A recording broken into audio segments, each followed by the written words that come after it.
Than last, yeah. Have the same issue. Oh, yeah, I see, yeah, I suppose. All set? And Michael, you got stuff with All right. being here? It is 3:30 PM on July 17th, 2019. Board of Review is in session. Roll call. Gary Boysetts, Here. Linda Gurr, Here.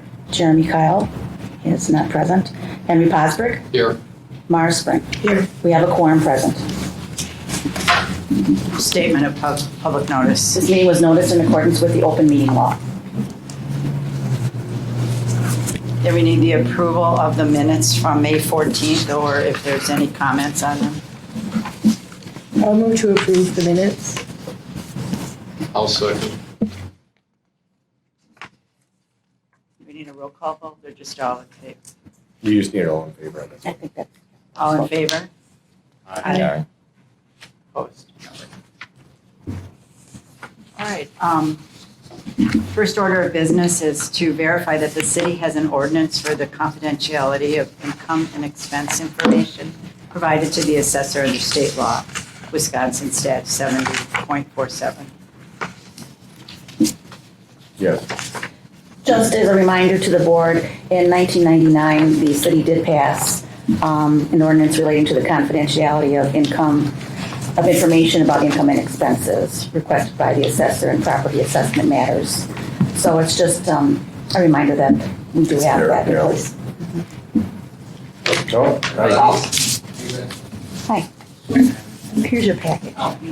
Or you can access the information on this. Okay.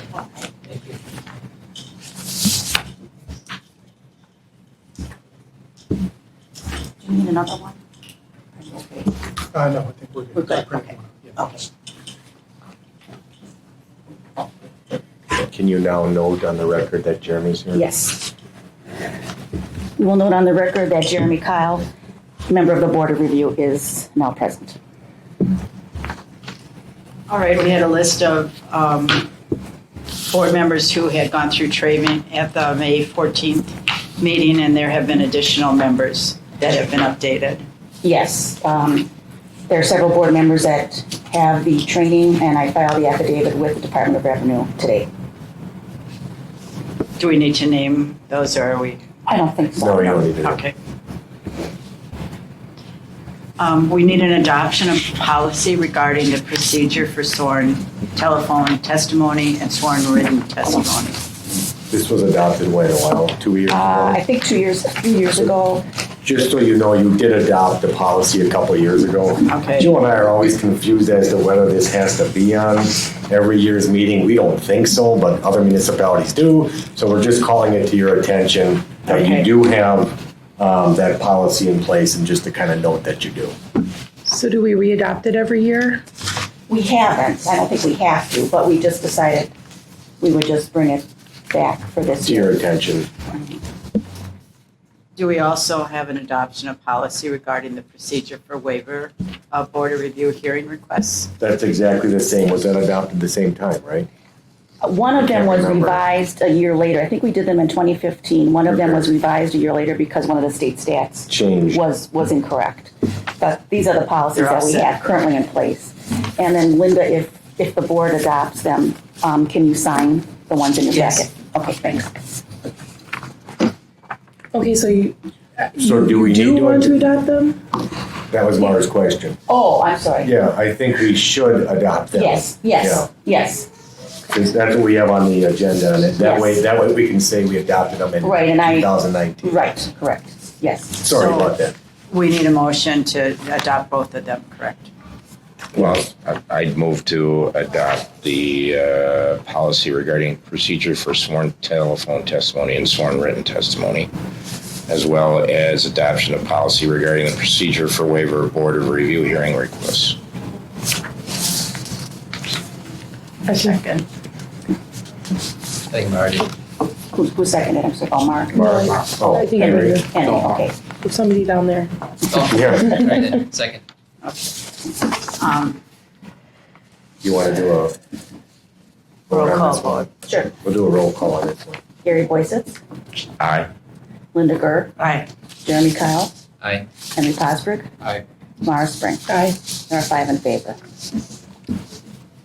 All right, at this time, we'll have the filing and summary of the annual assessment report by the assessor. Okay, thank you.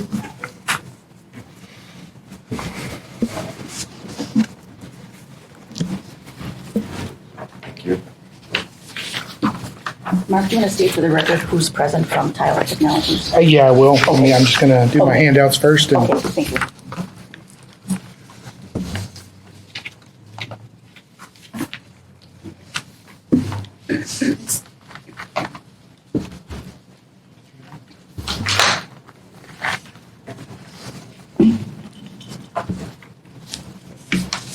Think so.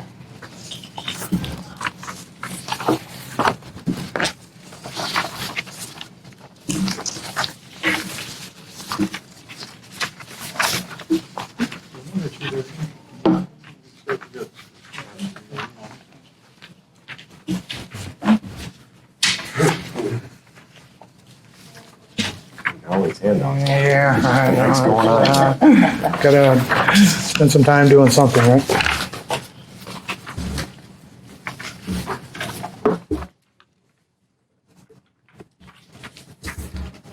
There's probably an easier way. I just don't know what it is yet.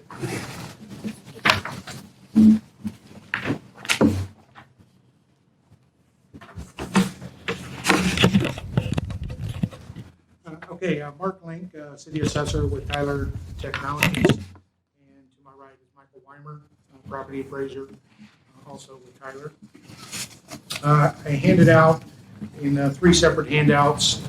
The first one is going to be the one that has at the top, was 2 pages. At the top says State Wisconsin Department of Revenue 2018 Assessment Sales Ratio Analysis. And the other page of that is 2017 Assessment Sales Ratio Analysis.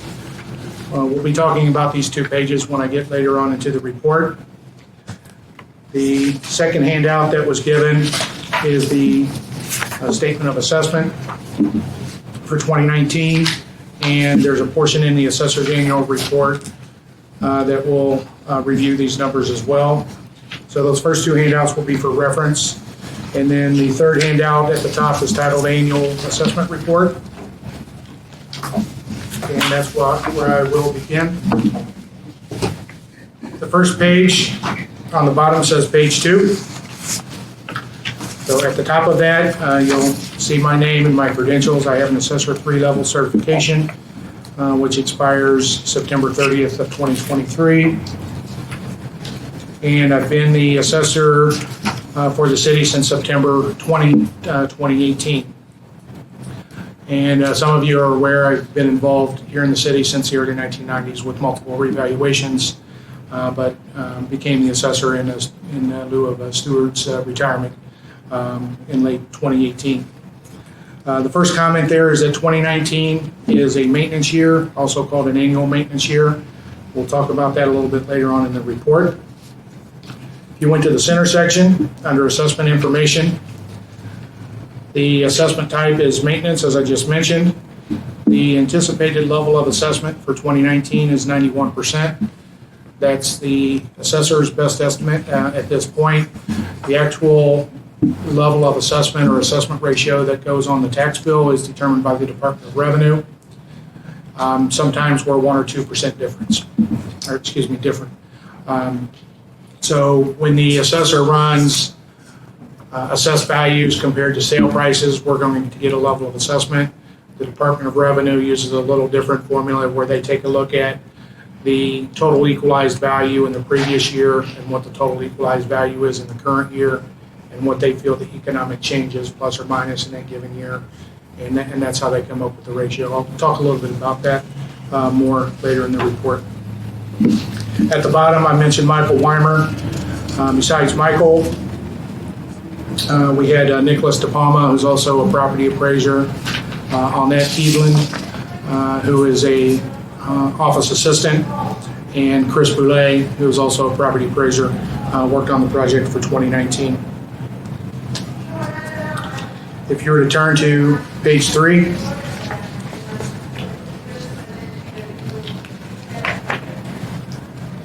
Down to section B, a summary of requirements. I took the oath of office September 20th of 2018. This year we mailed out notices of changed assessment June 13, 2019. And I signed, or will be signing, the affidavit for the role today, July 17th, 2019. The X that you see there, this is a state form, a state fillable form.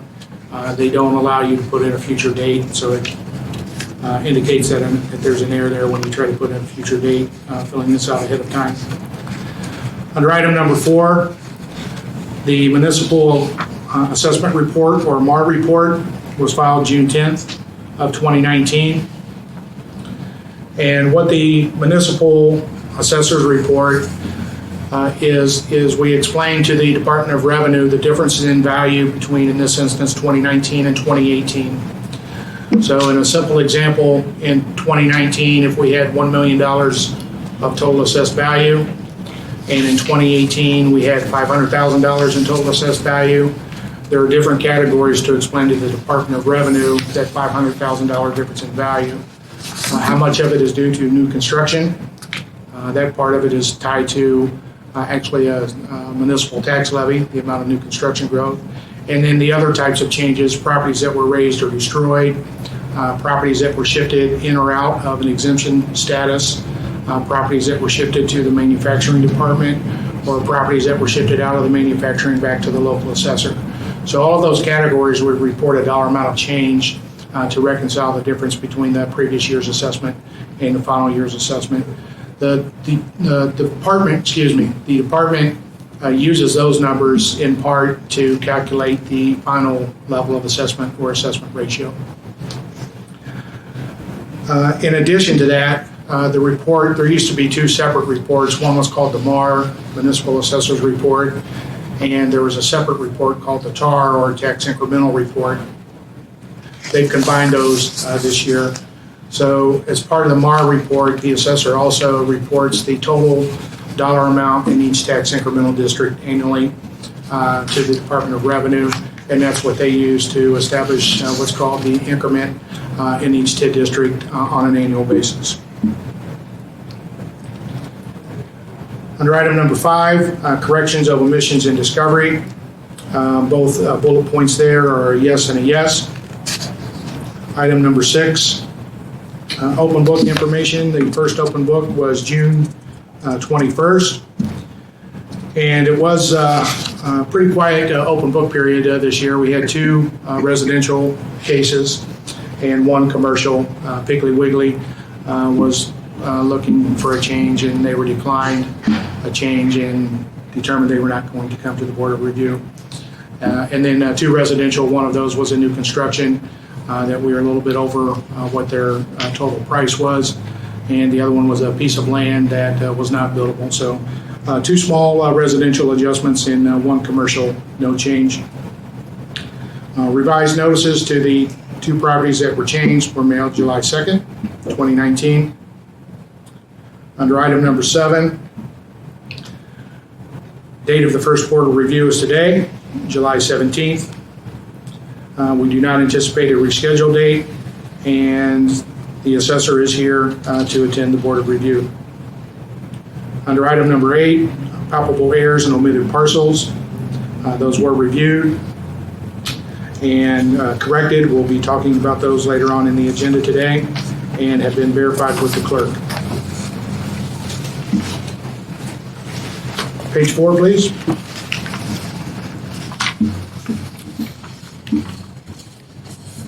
At the top, item number 9, the property inspection. Number of field inspections was 274. It was a combination of interior, exterior, and drive-bys. And I don't recall if everyone attended the Board of Review training in the past 2 years or not, but there was a law change 2 years ago where property owners can now still come to the Board of Review even though they declined the interior inspection from the assessor's office. But there's also language in the required letter that gets sent to property owners requesting the interior inspection. There's the precise language from the statute that indicates they don't have to schedule an appointment, and there's no repercussions by not scheduling the appointment. So we have seen a little bit of a downturn in the number of interiors.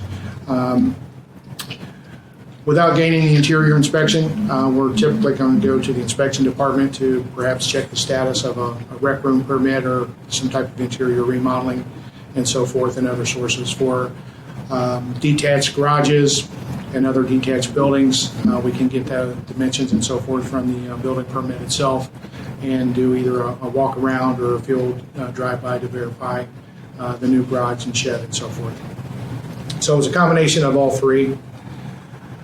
Under item number 10, property sales, total number of all sales, valid and invalid, was 350.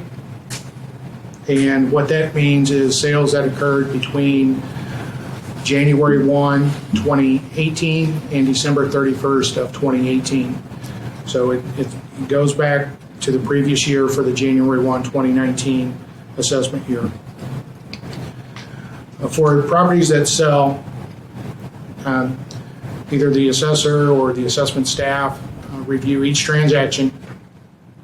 There are parts of a real estate transfer return that might be a red flag that it's not a valid open market transaction. There are some fields on a real estate transfer return, such as are the grantor and grantee related parties? Was full interest transferred in the property transaction?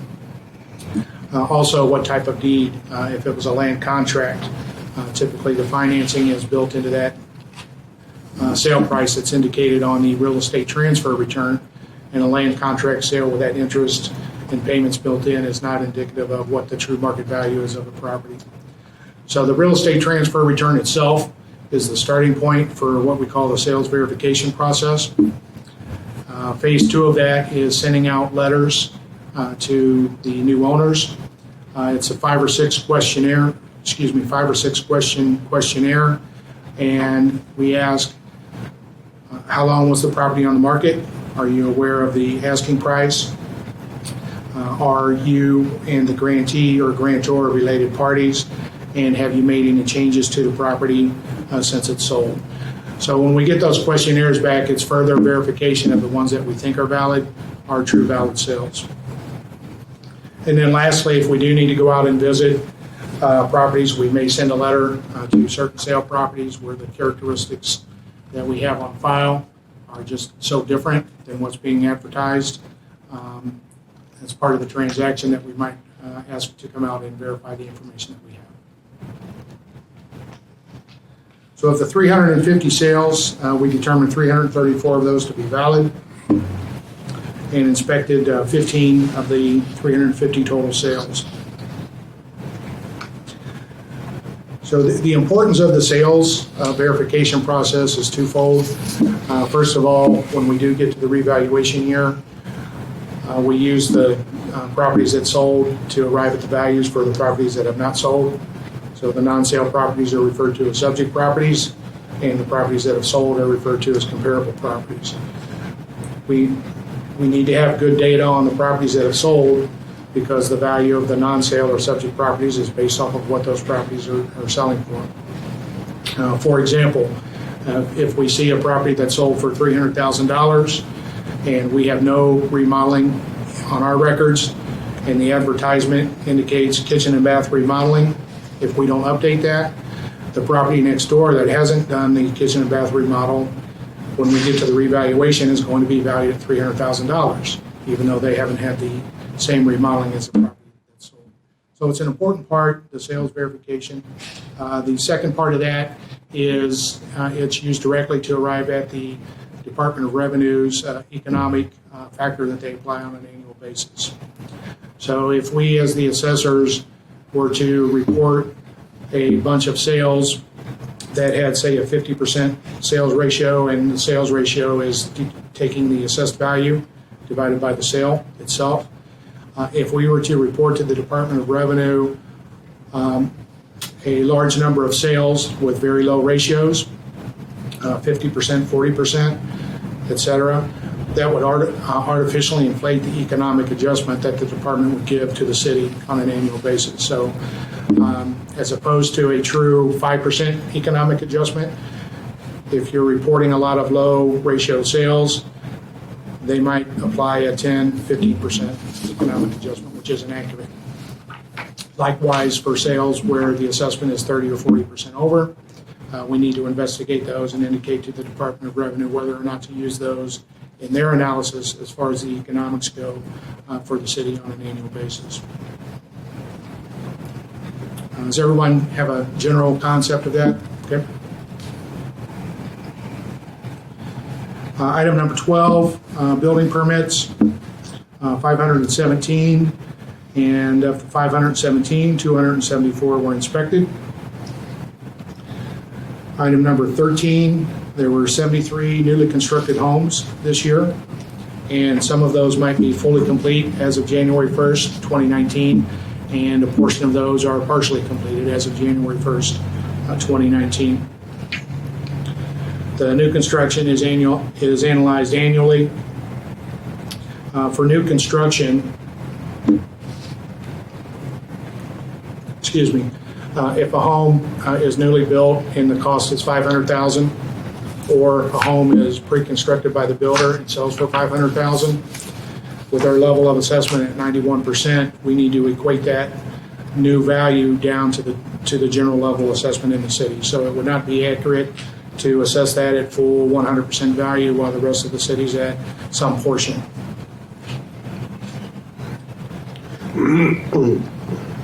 Item number 14, the total number of parcels. The first bullet, it's not an omission. That's a issue with this form from the state. It self-populates with a 0 and will not let you overtype it, and I don't know the reason. So if you were to go to the handout, that at the top is summary of statement of assessment year 2019.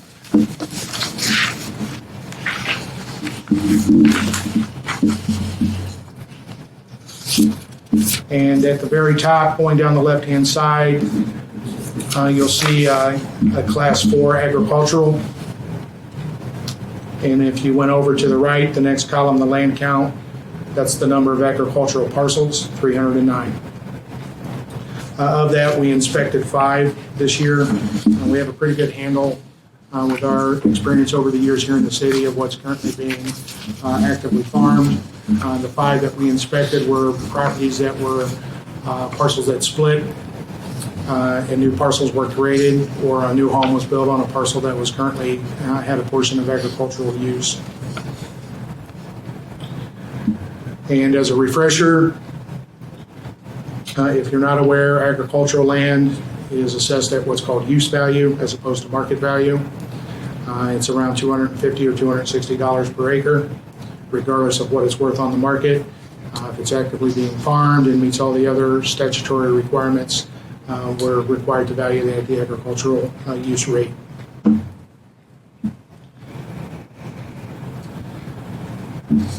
Item number 15, the agricultural land values using DOR's use value rates. When this law changed years ago, the department annually sends out to each municipality the agricultural use rate that's to be used in every municipality. And so you take that and you equate that to the level of assessment. Like I just described with the new construction, if the Department of Revenue states that the agricultural use value is $250 per acre, we need to decrease that by 9 or 10%, so that's at the same level of the rest of our properties in the municipality. Item number 16, personal property was discovered. The personal property returns were mailed out January 22 of 2019. Those go out to all existing business owners from the previous year. We mail out the blank statement of personal property along with the cover letter, asking them to return it to the office by the statutory due date of March 1st. And those are also mailed out to new businesses that we're aware of at the time of the first mailing. And if new businesses are discovered between the January and March date, we communicate with them as well and ask them to complete a return. The statutory date of March 1st, the assessor does have and can give some leniency to that. So property owners that did not return a form by March 1st, we actually send them a soft reminder letter. By the way, we haven't received your form this year. Please return it by typically in the next 10 days. And if they don't respond to that letter, that's when they're issued what's called the doomage assessment, where we estimate the value of their personal property and their business. If you went down to the fourth bullet, current year and prior year's values, you'll see the last 3 years of personal property value, 2017 through 2019. The 2019 number was an estimate that I provided as we were not completed with the roll. That was provided on June 10th, the due date of this report. Our final number came in at about 8.8 million for 2019. And you'll see the difference in the 2017 and 2018 years. And again, one more reminder, the Class 2 personal property, machinery, tools, and patterns was exempted by the legislature starting with the January 1, 2018 assessment year. Item number 17, conducted the sales ratio for the current year and the previous year.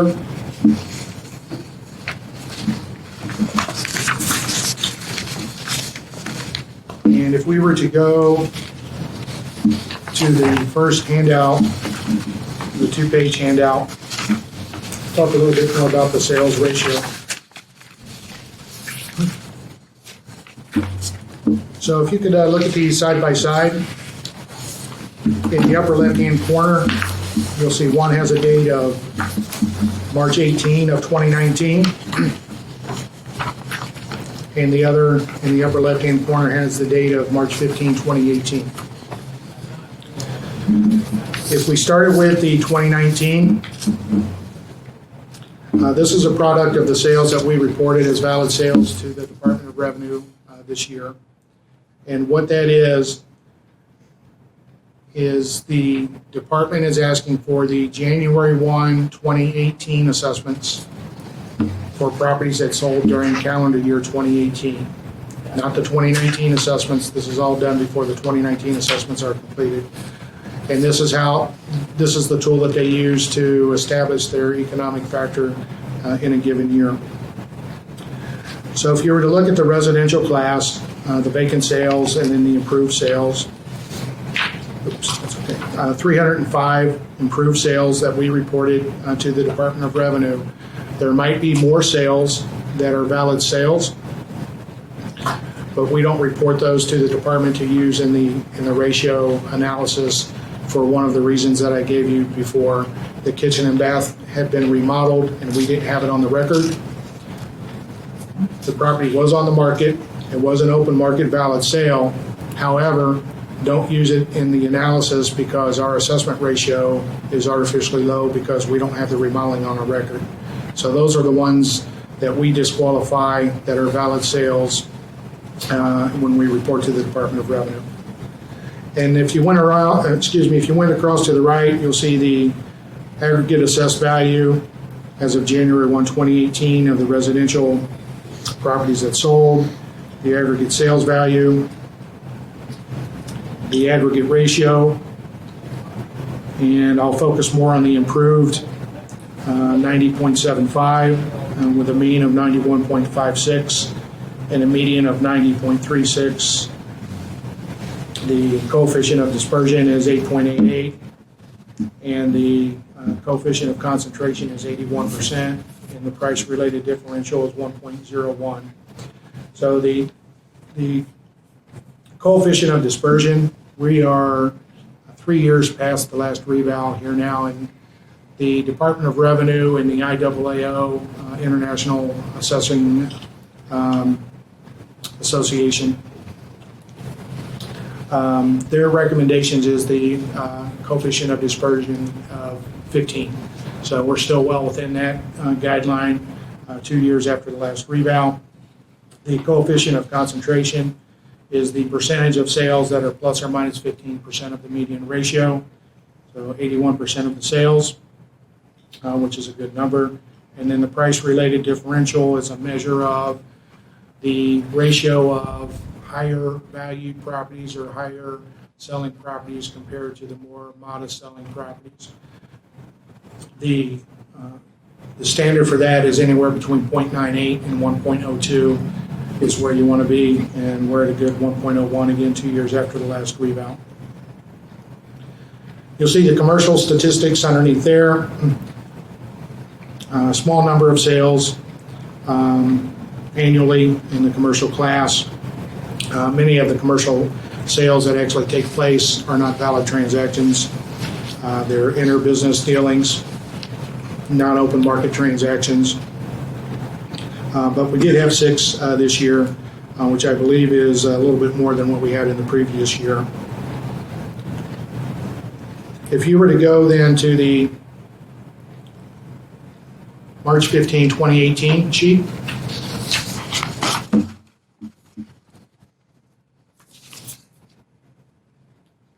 and you'll see the number of sales and the same statistics that we were just talking about. In this instance, this is January 1, 2017 assessments and sales that occurred during calendar year 2017. If you were to look at the mean and median improved ratios of residential class properties, on the 2018 version, you'll see the 96.92 and the 96.08 compared to the 2019 version of 91.56 and 90.36. What that's indicating is roughly 5% economic growth in calendar year 2018. So that's how that's done. Everyone understand that part of it? Sometimes the department may vary from that a little bit. Again, they might go up and down 1 or 2%, but this is going to be pretty close to what the department is going to do as far as an economic factor goes for the city in 2019.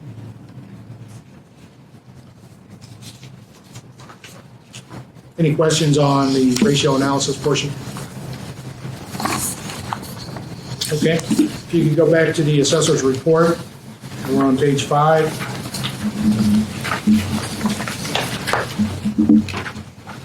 And then if you could also side by side have the summary of statement of assessment.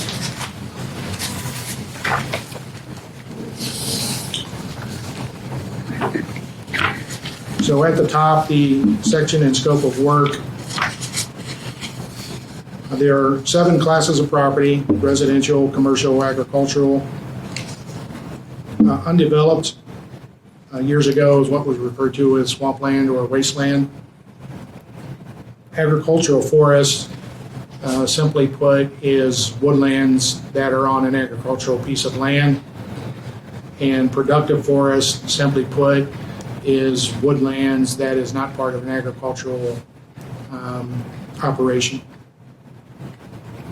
And then class 7 other, that's for the land required for buildings and the buildings themselves that exist on an agricultural piece of land. So if we have a 40-acre tract of land, they're farming 35 acres of it. 5 acres are required for the house and the outbuildings. That 5 acres, the land value itself is valued at market value, and the buildings themselves are valued at market value, and those are put into this class 7 other classification. The remaining 35 acres is valued and assessed in the agricultural classification. Under the parcel counts, again, this is the form will not allow an entry.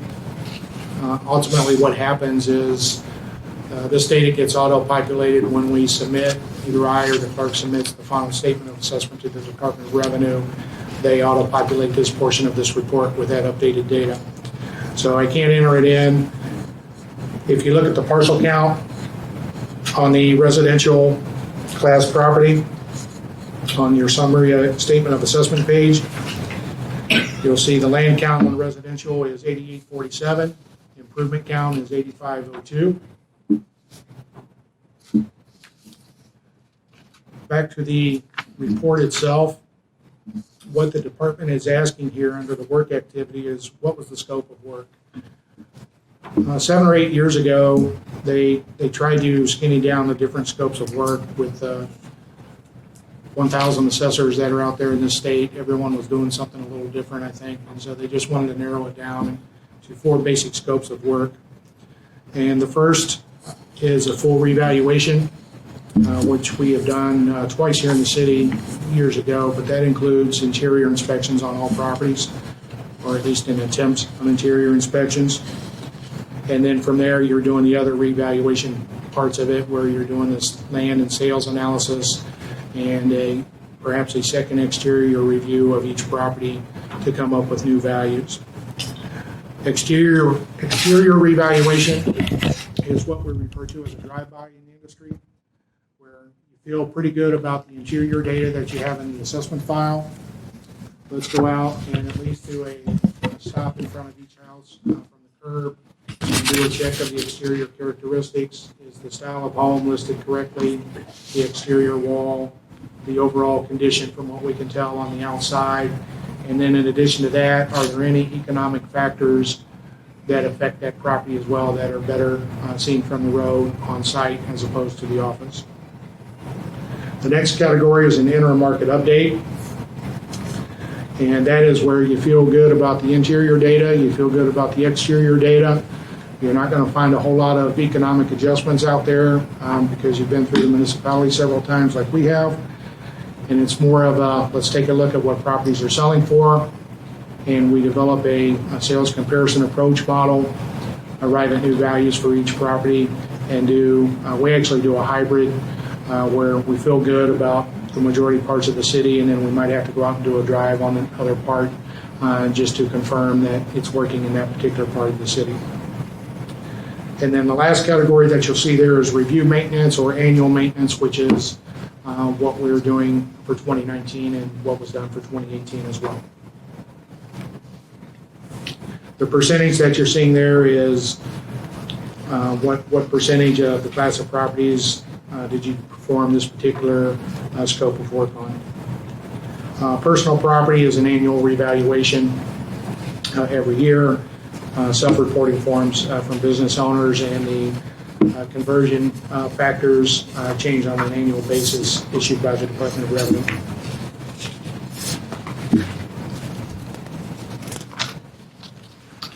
If you could go to the last page then, please. A couple more minutes and I will conclude.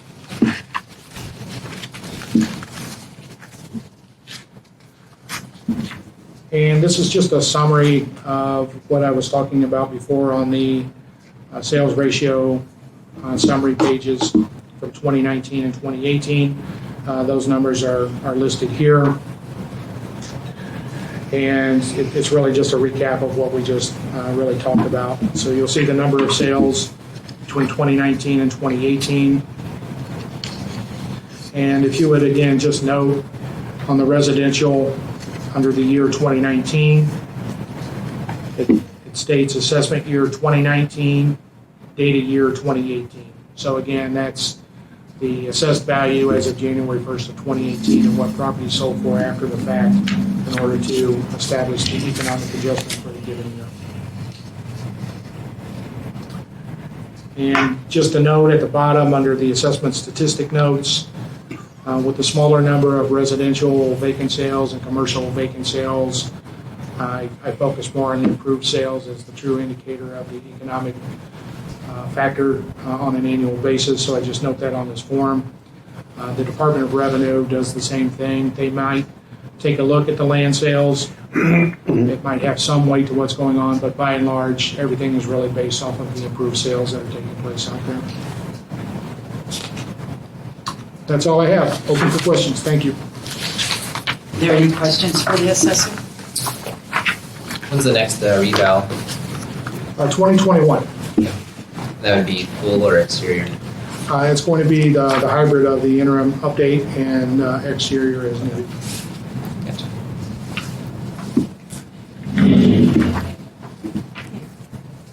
Gotcha. The deputy clerk will receive the assessment roll.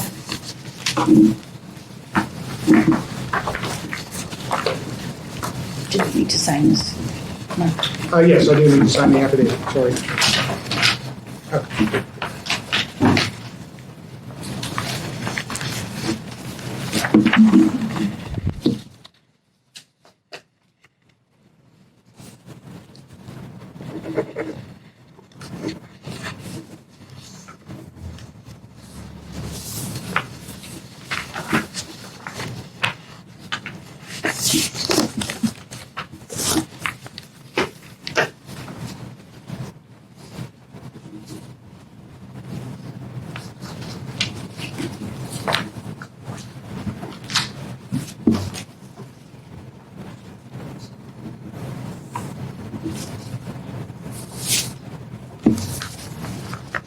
I think that's it.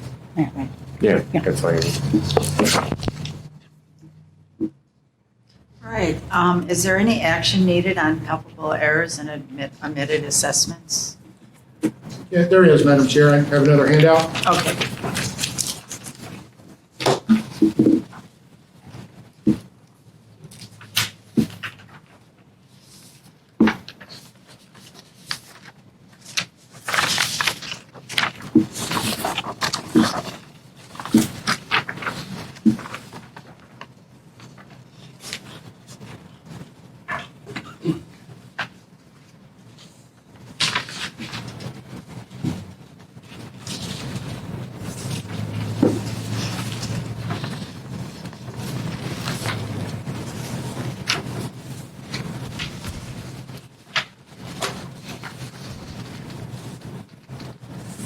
Okay, you have a two-page handout. At the top is titled 2018 Corrections and Omitted Summary for 2019 Board of Review, or BOR. These are errors that occurred in the 2018 assessment year that were discovered at tax bill time as opposed to prior to Board of Review time. And I'm going to read through these, give a quick explanation, and then ask the board to accept these corrections to the 2018 assessment roll. The first occurrence, all of them PP represents personal property, is account G083, Gordon Flesh Company. The original 2018 value was $21,560. Moving over to the column, corrected 2018 PP. The corrected value should be 0. Gordon Flesh is a leasing company. It was a double assessment with their account G100. And they brought that to our attention at tax bill time. We actually, I think they have at least 3 accounts here in the city. The second occurrence is account number U023, United Aluminum Company. The original 2018 value was $480. Would ask the board to accept a corrected value of 0 as they were out of business as of January 1st of 2018. The next one is account J038, Jimmy's Express Car Wash. The original value in 2018 was $74,330. The corrected value should be 0 as they were out of business, at least under that name, as of January 1st of 2018. The next occurrence is CIT Finance, LLC, account C137, original value $2,350, a corrected value of $1,760. The note there is correction, redistribution, leasing company, and they used 2 or 3 different names, and they brought it to our attention again during the tax bill time, and these are modest changes, but would ask to go ahead and have the board accept these changes The corrected value for 2018 for this account should be $1,760. The next occurrence is account C140, CIT Bank NA. Original value $39.20, corrected value $29.40.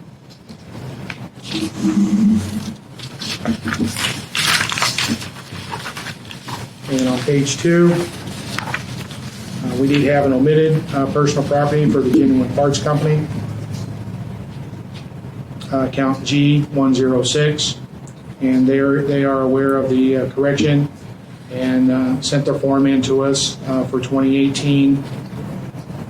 And as opposed to the original value was 0, and the 2018 assessment roll should be changed to reflect $15,090. And on the bottom, you'll see the summary of the dollar amounts of the proposed changes. So I would ask that the board accept these corrections to the roll. There's a process that the municipality goes through and goes through the collection process of the other taxation districts for refunds and processes that to the Department of Revenue. And before the board takes action on that, I would ask Mr. Attorney, I did make one correction to the 2019 assessment roll. I made it in red. It's the page that's tabbed.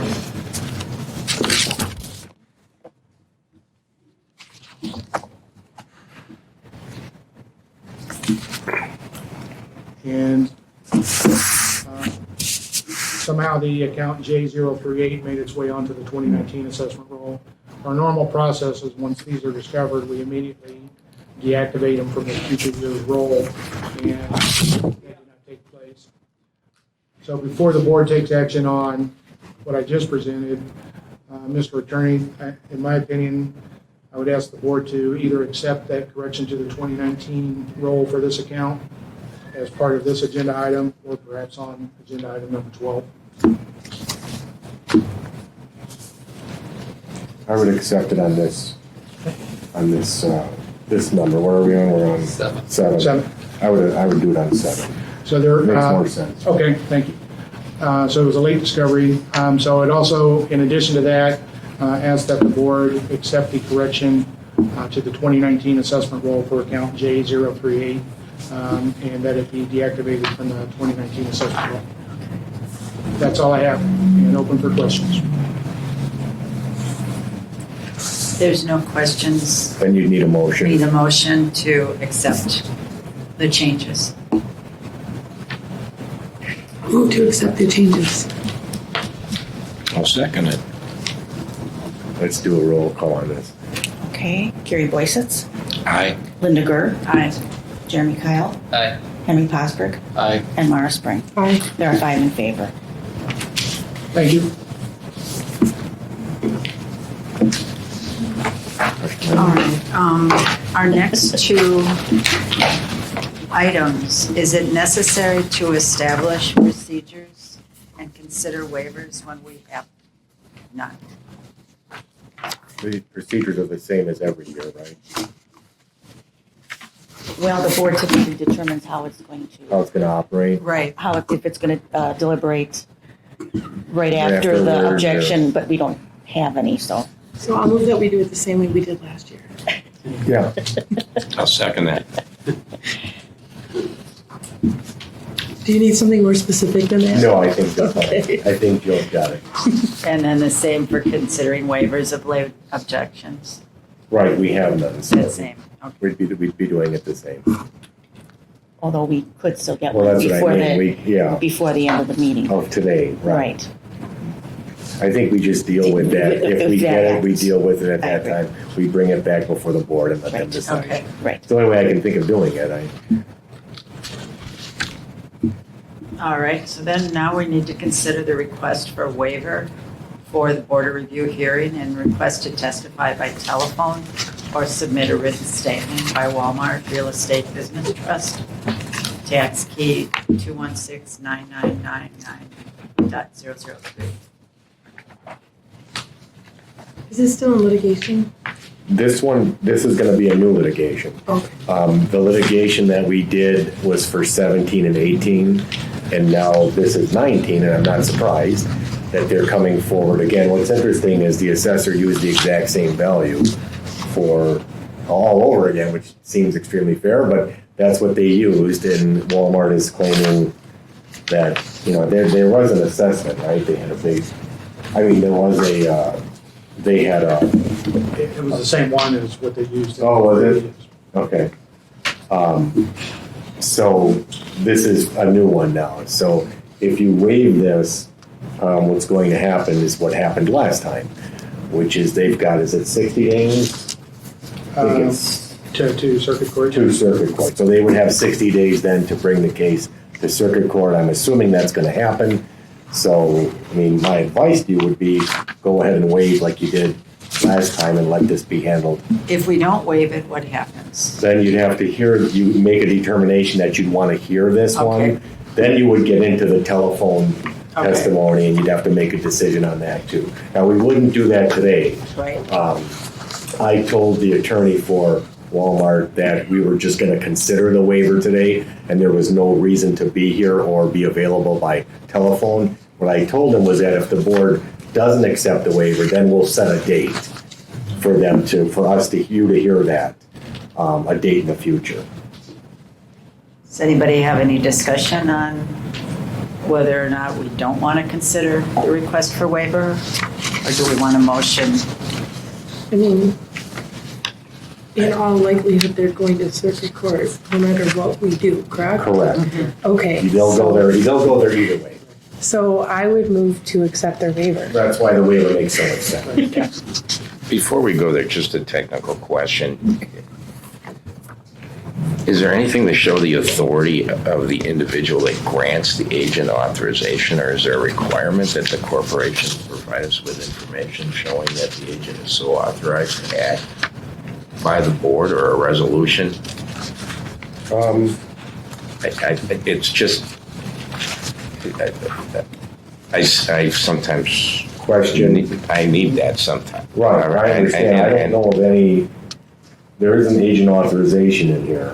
There's an agent authorization, and it's signed by a Brandon Capiena. Yeah, senior manager in property tax division. But it doesn't show that there's any resolution by the corporation in and of itself authorizing Him. Brandon to so act. That he can act. I haven't never heard of what you're asking for, so I don't know really how to answer that. I've always just known this is how they do it. All right. This is the form, and it really just, your question doesn't really come up that often, or that I've ever heard of it. But I understand what you're saying. Was that prior legislation or the lawsuit was already settled for 2017? The 17 and 18 was settled, and we agreed on a number for 17, and then we agreed on a number for 18, and that's been done, and that worked fine. But now for 19, and I think this happens a lot, they come back again, and they want to start all over, so to speak, and What see was the if, 17-18 number? you remember, Mark? 9, it's the same one as you have for, Yeah, if you- The 9.5? correct. yeah. They agreed to the 9.5 and now they want 30% off. Right. They didn't agree for 19, though. They agreed Right. for 17 and 18. Now they're saying, well, It's actually worth less. right. 19. Right, that's what they're saying now. And they have a firm, Jim O'Reilly, Garrett and Brown, who's representing them. And so we'll just have to see where this all goes. What'll happen is what happened last time. They'll file a lawsuit, we'll answer it, we'll be forced to go to, not forced, but the judge always wants mediation. We'll go to mediation, and then that's where we settled it last time, but we'll make a determination at mediation whether or not it'll settle. If it doesn't settle, it goes all the way to trial. Most of these settle, don't you think? Most? Yeah, most of these have settled. That's settled, right? All right, do we want to proceed with a motion? I think Mara made a motion. I did. Yes. We just need a second. Henry. And let's take a roll on this one. Gary Boysitz, Aye. Linda Gurr, Aye. Jeremy Kyle, Aye. Henry Posberg, Aye. Mara Spring. Aye. There are 5 in favor. Next And then order you'll is. notify. I think you did a letter last time. Yeah, we'll notify, we'll look at what we did last year, but we'll Okay, so notify Walmart through their attorneys that you guys had waived. All right, at this time, there's no hearings on objections to property assessments. So by statute, we need to stay till 5:30, correct? 2 hours. So at this time, we'll review the 2019 assessment roll. Unless there are other statutory duties. There's nothing else. Okay. Not at this point, you just need to review these now. Where would you like to start? You ready to read them? Oh, yeah. Move forward to Do you want the 2018? Which one are you gonna read first, Gary? I want to read the new ones. Right. Yeah. How do you turn this stupid off? So, are we still recording? We don't have to, we can go on. This part, you can go off the record. You're kind of in adjournment, so to speak, because you're reviewing the rolls. Let's look at me rain again. Is that- It's supposed to. Not by Henry. Yeah.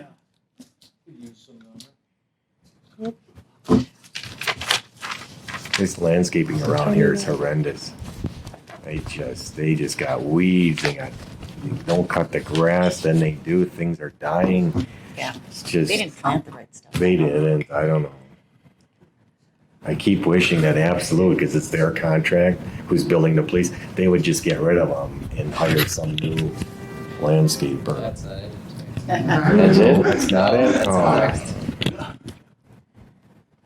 It sounds more like you're trying to bring the walls of Jericho down. Yeah, right? That's yeah, it's true. I didn't think of that. Yep. I was in with Alice last night. And they, Oh, yeah? At the finance committee, they were trying to get the judge at 2%. Oh, increase? Yeah, Yeah, wow, another 2%. Man, that's the highest paid uni judge, other than if you're full-time. That's it. There we go. Exact 30. There we Thank go. All right. Can I go back on? It You need is, to go PR? yes. So, it is 5:30. On July 17th, the board has completed reviewing the assessment, the 2019 assessment rolls. At this time, we need a motion to adjourn. Motion to adjourn? I'll second. You have to say all You want me that. to read Say all that. Oh, so Yeah. let me do it. So I have the words. All right. So I will move that the Board of Review approve the 2019 assessment roll as presented by the assessor and amended by the board. Having performed all of the statutory duties and completed all of its work that came before the board, the Board of Review should adjourn. Sine die. Sine die, subject to the clerk fulfilling the statutory duties. Second. There you go. Now you can cut and paste. We do roll call? Roll call. Yeah. Gary Boycitz, Aye. Linda Gurr, Aye. Jeremy Kyle, Aye. Henry Posbrick, Aye. Mara Spring. Aye. 5 in favor. Motion carries. All right.